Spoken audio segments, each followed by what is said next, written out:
July 6, 2023, California State Prison, Sacramento. Just after morning movement, the tier opened and the noise changed. Not loud, worse, controlled. Men looked, then looked away. In a prison where hesitation can be fatal, two inmates moved with purpose. Michael Mosca Torres never made it out alive. He had spent years controlling drug sales, extortion, and discipline inside the Los Angeles County jail system from behind bars. He was not supposed to die like an ordinary inmate, not in daylight, not inside a prison built to contain men like him. But Torres was not killed because of a simple grudge, not because of one debt, not because of one insult. He was killed because a prison yard order had started to consume itself. Behind his murder was a larger story. A story about how scattered Southern California jail cliques stopped being neighborhood crews and became instruments, tax collectors, enforcers, disposable labor. They called it structure. They called it respect. But under the Mexican Mafia, loyalty was never partnership. It was ownership. And once a clique learns to survive by serving power, it also learns the final rule of that power. Anyone can be used. Anyone can be erased. Michael Mosca Torres did not look like the architect of a prison economy. He had a fifth-grade education. He came out of San Fernando. On paper, he was a life prisoner with almost nothing. But inside the California gang world, paper meant very little. Torres had already learned the central lesson of organized crime in prison. Power did not belong to the loudest man. It belonged to the one who could make rules travel through walls. The men beneath him were not born into a single unified army. They came from scattered neighborhoods, local crews, and small Latino gangs that once fought over blocks, alleys, and reputation. In the county jails, those old identities did not disappear. They were reorganized. A clique was no longer just a neighborhood set. It became a unit inside a larger chain of command. The street gave these men pride. Jail taught them discipline. Prison taught them submission. That was the real transformation. Under the Mexican Mafia, Southern California gang members who identified as sureños were expected to be loyal, obedient, and useful. They became a feeder system, foot soldiers, tax collectors, smugglers, and punishers. The local clique still kept its name, but the authority above it decided who could sell, who had to pay, and who deserved violence. What looked like brotherhood from the yard was, in reality, a labor structure built on fear. Torres understood that system perfectly. In Los Angeles County jails, he did not merely influence men, he managed them. Through contraband phones and layers of subordinates, he oversaw the kitty, the taxes on drug sales, and the beatings that enforced racial and gang rules. So when people spoke about Mosca, they were not really describing one man. They were describing a mechanism, and every clique beneath it was already being trained to obey. Torres did not rise because he was the strongest man in the room. He rose because he understood the grammar of prison power. He came from San Fer, but that was only the beginning. In 1994, he was sponsored into the Mexican Mafia by one of its founders, Luis Huerto Buff Flores. That mattered. In this world, violence opened the door, but sponsorship gave it legitimacy. A local gang member could earn fear. A sanctioned man could command systems. By the time Torres landed in Men's Central Jail on attempted murder charges in 2003, he was already learning how to convert incarceration into administration. At first, he shared control with another Mexican Mafia figure, Armando Perico Ochoa. Then Ochoa was moved, and Torres took the jails for himself. That was the pattern of his career. He entered unstable structures, identified the revenue streams, and turned disorder into hierarchy. Inside the jail system, power meant more than intimidation. It meant ledgers, permissions, and penalties. Latino inmates had to report in. Names were logged. Court dates were tracked. Drugs were taxed. Commissary was skimmed through the kitty. Orders moved through phones, coded messages, and trusted lieutenants. The Mexican Mafia did not simply dominate the jail. It governed it like a hidden state. Torres thrived because he understood something many street cliques learned too late. Once you accept protection from the Mafia, you are no longer a partner. You are infrastructure. When he put a green light on MS-13 and the stabbings began, He was not just proving brutality, he was proving authority. And authority, in that system, was everything. The turning point came when violence stopped being personal. In county jail, men fight for pride every day, for insult, for neighborhood, for race. But under Torres, violence became something colder. It became policy, a method of management, a way to regulate profit and obedience at the same time. That was the moment the clique changed. It was no longer defending itself. It was enforcing a system above itself. Los Angeles Times. One example revealed everything. Torres placed a green light on MS-13 inside the jails. After that, stabbings came so often they stopped feeling spontaneous. They felt scheduled, ordered, meant to break resistance and force recognition of hierarchy. The violence ended only after money was gathered and delivered to make it stop. In that single sequence, the jail clique learned its real role. Not brothers, not allies, instruments. They were there to transmit fear downward and tribute upward. The same logic governed everything else. New arrivals checked in. Names were entered into roll call. Commissary was taxed. Drug sales were split by rule. Anyone who bought from the wrong dealer or moved without permission was beaten in timed intervals. That is what made the system powerful. It did not rely on constant chaos. It relied on routine. And once a clique begins to mistake routine cruelty for order, it is already trapped. By the 2000s, this was no longer just a gang story.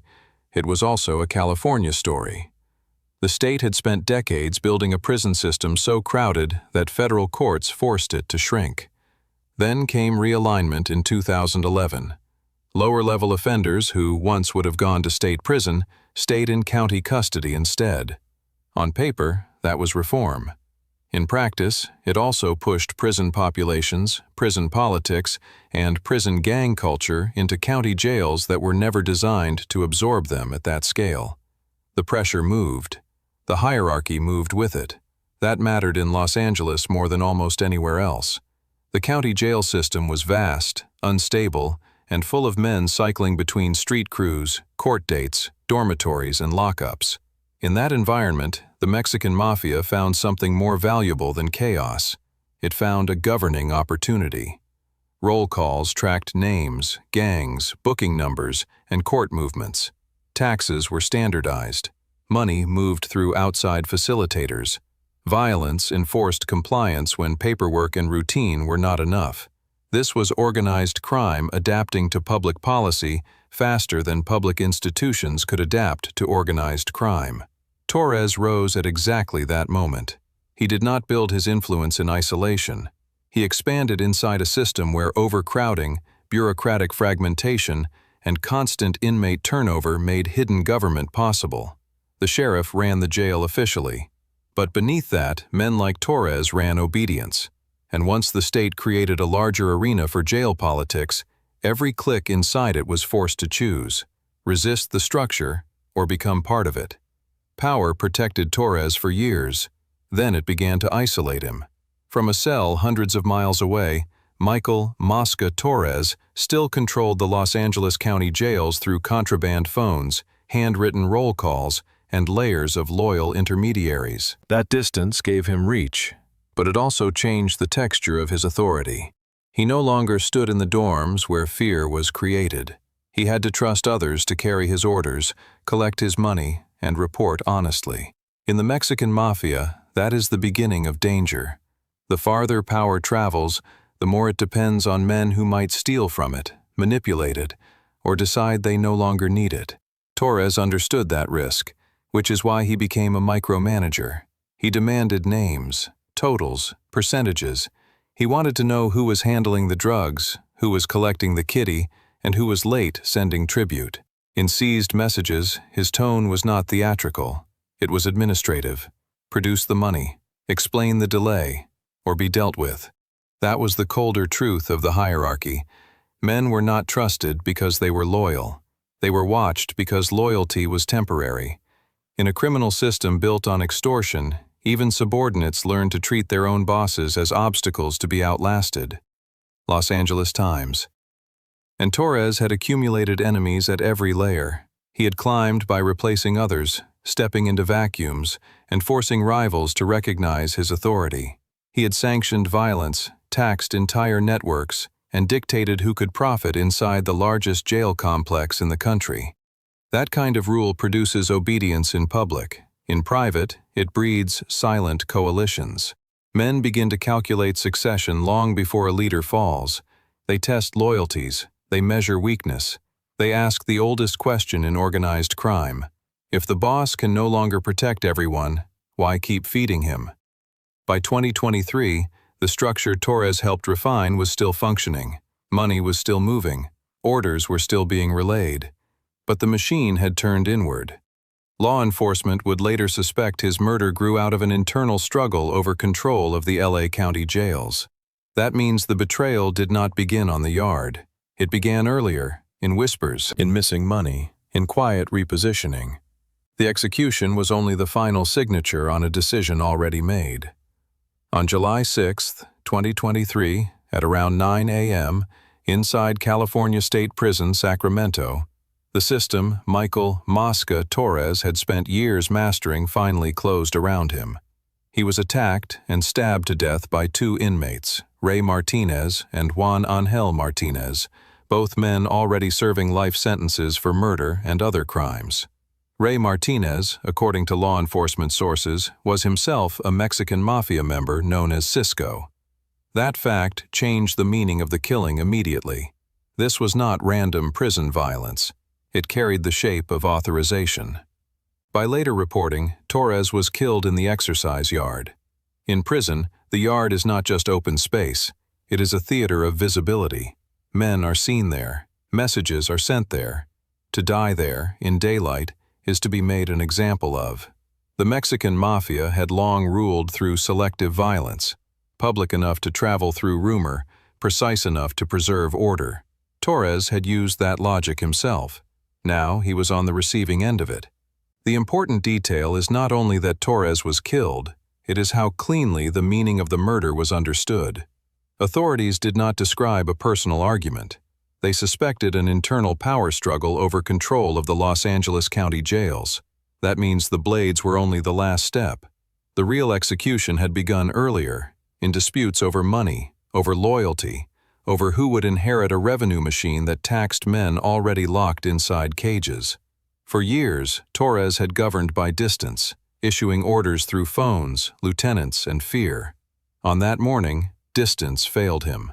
The hierarchy he had enforced did not collapse. It simply turned and selected a new victim. That is what made the killing so revealing.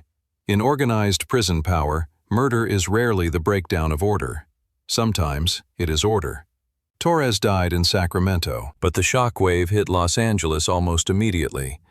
A month after his murder, another body turned up inside Men's Central Jail. Joseph Capone Hutchinson, a longtime San Fer member who had sold drugs for Torres, collected his money, and enforced his orders, was found stabbed to death in a cell during a security check on August 4, 2023. Authorities suspected it was part of the fallout from Torres's killing. That suspicion mattered because Hutchinson was not a random soldier. He was part of the machinery that had kept Torres's system moving, one of the men who made fear local, personal, and enforceable.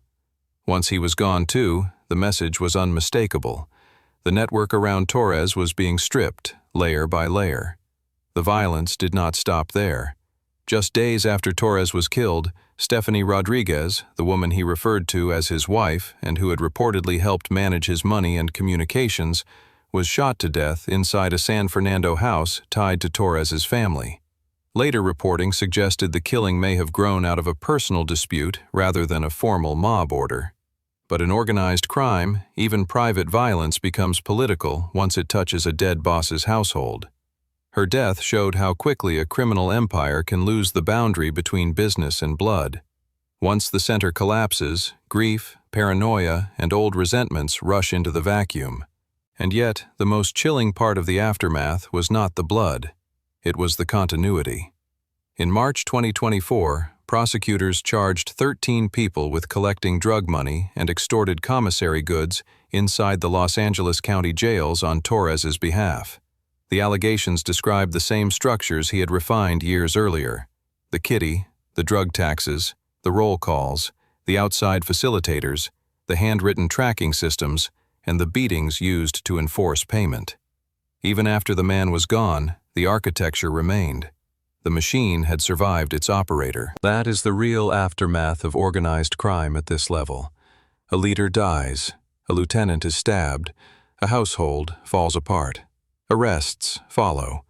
But the structure does not vanish. It adapts. It absorbs the dead and keeps moving. In that sense, Torres's murder was both an ending and a transfer of authority. The empire did not mourn him. It processed him. On the morning of July 6, 2023, the yard at California State Prison, Sacramento, became the final courtroom for Michael Mosca Torres. No judge spoke. No sentence was read. But the meaning was unmistakable. A man who had spent years deciding who could sell, who had to pay, who deserved punishment, and who could claim authority, was judged by the same unwritten code he had used on others. In that world, power is never owned, it is rented, and the rent is paid in fear until the day someone stronger decides the lease is over. That is what this story reveals about organized crime at its highest level. The Mexican Mafia did not merely recruit violent men from neighborhood gangs and jail cliques. It reorganized their moral universe. It took local loyalty and converted it into tribute. It took pride and converted it into obedience. It took everyday prison violence and transformed it into administration. A beating was no longer anger. A stabbing was no longer chaos. Each act became a message inside a hierarchy designed to outlive the men enforcing it. Even after Torres was killed, the roll calls, taxes, facilitators, and punishments remained. The system kept speaking in his voice long after his voice was gone. And that may be the darkest truth in the entire case. Men enter this world believing they are joining something larger than themselves. Brotherhood, protection, structure. But the deeper they rise, the less human the structure becomes. By the end, even the boss is only another function, another name on a list, another problem to be solved. Torres built a machine that taught cliques to live as instruments. In the end, that machine treated him the same way. The yard fell quiet. The order moved on. And somewhere inside California's jail and prison system, other men kept checking names, counting money, and waiting for the next command.